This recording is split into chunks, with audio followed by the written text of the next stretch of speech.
Salam sejahtera. Pertama sekali, saya akan memperkenalkan ahli-ahli kumpulan saya dalam pembentangan hari ini, iaitu saya, Jason Low, Teo Chung Seng, James Low, Peggy He dan Wong Weng Hong.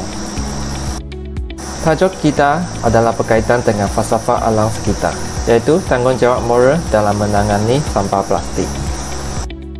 Ini adalah pengenalan untuk pembentangan hari ini. Falsafah alam sekitar merupakan satu cabang falsafah yang menekankan hubungan antara manusia dengan alam sekitar yang merangkumi setiap tingkah laku, sikap dan tingkah laku manusia yang memberi kesan kepada alam sekitar. Sampah plastik telah menjadi salah satu isu alam sekitar yang mendesak pada zaman ini. Kesan pencemaran plastik bukan sahaja mengancam ekosistem tumbuhan dan haiwan, tetapi juga kesihatan manusia. Plastik yang dibuat daripada rantaian polimer mengambil masa ratusan hingga ribuan tahun untuk terurai. Tajuk tanggungjawab moral menangani sampah plastik menekankan kepentingan memahami dan memenuhi tanggungjawab moral kita sebagai individu dan masyarakat dalam menangani isu sisa plastik. Tajuk ini juga menimbulkan persoalan tentang bagaimana kita mengiktiraf tanggungjawab moral kita untuk menggunakan plastik dan meminimumkan penggunaan plastik. Seterusnya adalah isu semasa ataupun objektif. Pertama adalah menghuraikan cabaran tanggungjawab moral dalam menangani sampah plastik. Kedua adalah mengenal pasti kesan menangani sampah plastik. Dan akhir sekali, menganalisis kecakapan strategi untuk mengatasi masalah sampah plastik. Salam sejahtera medan tayang, nama saya Wong Weng Hong. Dalam pembentangan ini, saya akan membentangkan tentang cabaran-cabaran dalam menangani isu sampah plastik. Cabaran yang pertamanya ialah kekurangan kesedaran dan motivasi dalam kalangan individu. Individu yang individualistik tidak akan membuat perubahan pada tingkah laku mereka yang boleh memberi kesan positif kepada alam sekitar. Individu cenderung memilih kemudahan dan keselesaan dan sering mengabaikan kesan negatif penggunaan plastik terhadap alam sekitar. Selain itu, penggunaan plastik sudah menjadi kebiasaan masyarakat. Seterusnya, peningkatan jumlah sampah plastik juga wujud sebagai cabaran kedua dalam menangani sampah plastik. Fenomena ini timbul akibat peningkatan populasi manusia, urbanisasi dan gaya hidup penggunaan barang sekali pakai. Peningkatan penggunaan produk sekali guna merupakan satu lagi pemacu penting kepada masalah sisa yang semakin meningkat. Sisa yang tidak diurus dengan betul boleh menyebabkan pencemaran, membahayakan hidupan liar dan mencemarkan sumber air. Cabaran ketiga dalam menangani sampah plastik ialah keberkesanan teknologi pengurusan sisa terkini yang tahap. Teknologi yang tersedia pada masa ini selalu memerlukan pelaporan kewangan yang besar dan pengetahuan khusus untuk beroperasi. Keberkesanan teknologi ini dalam mengurangkan sisa plastik masih belum berada pada tahap yang boleh memberikan penyelesaian menyeluruh kepada masalah tersebut. Bukan itu sahaja, perkembangan teknologi baru untuk menggitar semula plastik masih di peringkat awal. Terdapat juga isu dengan pengumpulan dan pengasingan sisa plastik, terutamanya di negara membangun dan kekurangan infrastruktur pengurusan sisa. Di samping itu, cabaran keempat dalam menangani isu ini ialah ketersediaan sumber dan infrastruktur yang terhad. Banyak negara membangun kekurangan sumber yang diperlukan untuk mengumpul, menyusun dan membuat sisa plastik dengan betul. Pembiayaan yang tidak mencukupi untuk infrastruktur pengurusan sisa adalah isu penting di banyak negara. Infrastruktur pengurusan sisa yang tidak mencukupi dan kekurangan sumber adalah beberapa sebab mengapa sisa plastik tidak diurus dengan betul di banyak negara. Akhir sekali, pencemaran sampah plastik adalah isu alam sekitar global yang serius yang memerlukan tindakan segera. Satu penyelesaian biasa yang telah dicadangkan dan dilaksanakan oleh banyak kerajaan dan organisasi ialah larangan plastik.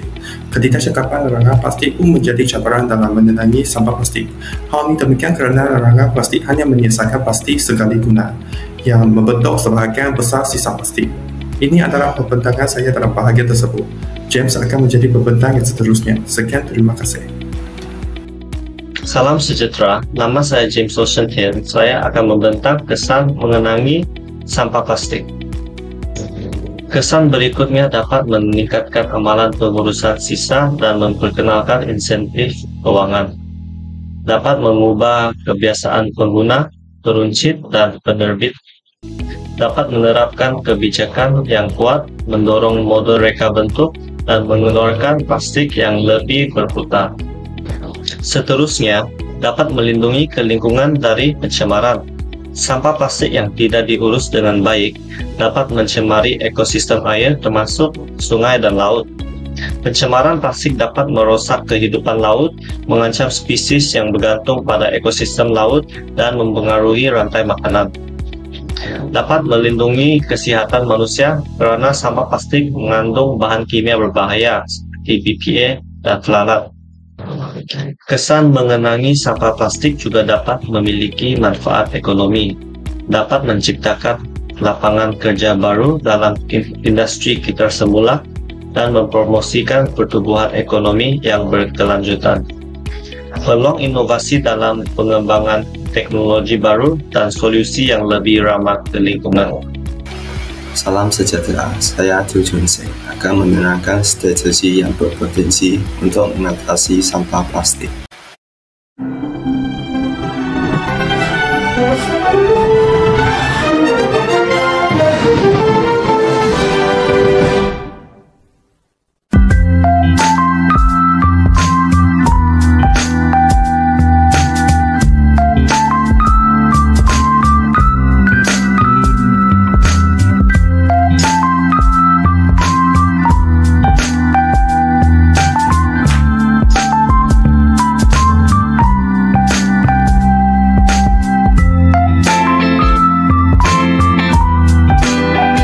Strategi pertama ialah Projek Crossing the Loop, dilancarkan pada 5 Mac 2020, dipimpin oleh Economics and Social Commission for Asia and the Pacific (ESCAP), bertujuan untuk mengurangkan pencemaran sampah plastik terhadap laut Kepala Sifar menjelang tahun 2050 di bandar-bandar Asia dan Pasifik. Mengurangkan kebocoran plastik ke dalam persekitaran marine, menyokong pelaksanaan Maklumat Pembangunan Mapan 11 iaitu bandar dan komuniti yang mapan. 12. Penggunaan dan pengeluaran yang bertanggungjawab. Dan 14. Kehidupan di bawah air. Strategi kedua ialah program End Plastic Pollution, dilancarkan oleh United Nations Environment Programme. Program ini merupakan revolusi yang meliputi keseluruhan kitaran hadiah plastik termasuk pengeluaran mereka bentuk dan pelupusan. Ia bertujuan untuk beralih ke arah ekonomi pula yang mempunyai ciri-ciri berikut: mengurangkan jumlah plastik yang memasuki lautan lebih 80% menjelang tahun 2040, mengurangkan pengeluaran plastik daya sebanyak 55%, menjimat 70 bilion kerajaan menjelang 2040, mengurangkan pelepasan gas rumah hijau sebanyak 25%. Strategi ketiga ialah perjuangan menghentikan penggunaan plastik segera diguna. Kerajaan Malaysia telah mengambil tindakan untuk mengurangkan sampah plastik dalam menjauhkan hari tanpa beg plastik. Setiap perusahaan membeli belah tidak beri bekalan beg plastik untuk dibeli, maka mereka perlu menyediakan kotak atau beg ekor semasa membeli barang. Pulau Pinang merupakan negeri pertama melaksanakan program tersebut pada tahun 2009. Diikuti dengan Selangor dan Melaka pada tahun 2011. Strategi keempat ialah Dasar Plastik Negara, diperkenalkan oleh Kementerian Perumahan dan Kerajaan Tempatan, bertujuan untuk meluruskan sampah plastik dengan cara yang alami secara keseluruhannya. Plastik kita semula yang diimport perlu melepasi saringan penguasaan yang lebih kuat untuk menghalang sebarang plastik yang tidak boleh kita semula masuk ke dalam negara. Strategi kelima ialah penggantian plastik dengan bioplastik. Bioplastik ialah sejenis plastik yang besar dan mudah terurai dicipta sepenuhnya daripada bahan asas yang boleh diperbaharui dan boleh dipecahkan oleh mikroorganisma.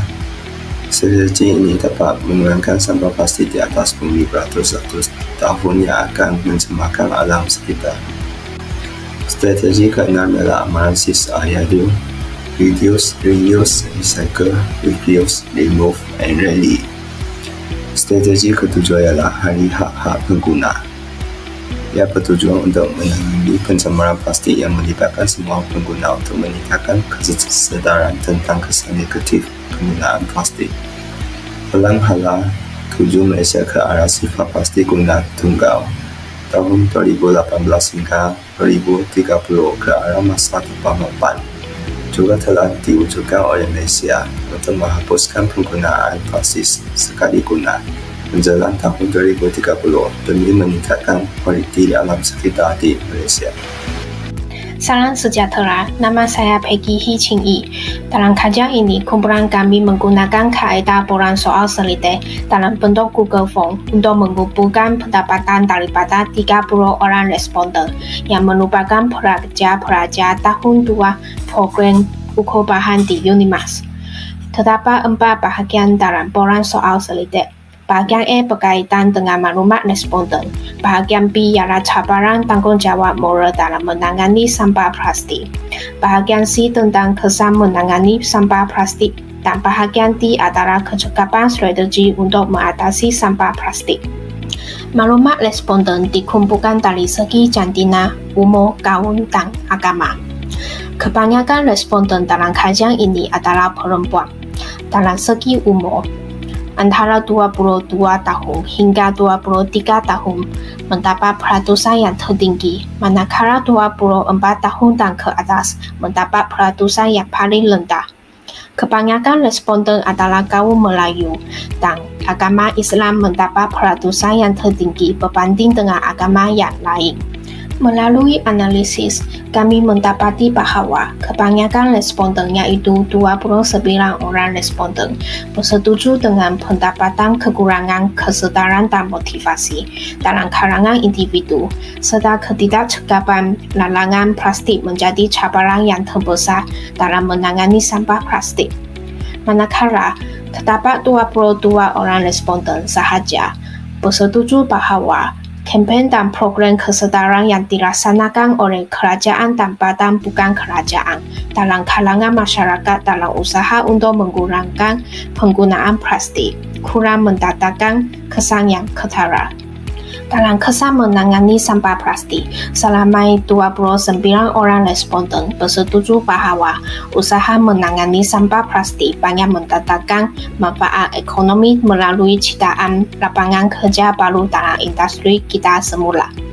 Kesan yang lain seperti mengelakkan pencemaran alam sekitar, membantu melindungi kesihatan manusia supaya mengelakkan diri daripada gantungan bahan kimia bahaya dalam plastik, mengurangi kebutuhan akan bahan baku baru dan memelihara sumber daya alam yang berharga dan menciptakan peluang inovasi dalam pengembangan teknologi baru dan solusi untuk mengelolakan sampah plastik mendapat bilangan persetujuan yang sama daripada responden, iaitu 28 orang responden. Dalam strategi untuk menangani sampah plastik, sebanyak 29 orang responden berpendapat bahawa amalan 6R iaitu Reduce, Reuse, Recycle, Refuse, Remove, and Rarely merupakan strategi yang paling efektif untuk mengurangkan sampah plastik.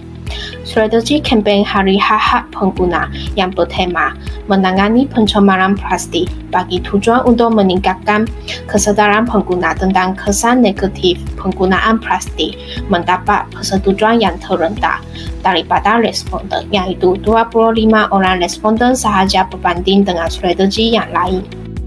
Dalam kajian ini, kita mendapati bahawa isu sampah plastik merupakan tantangan yang semakin mencabar.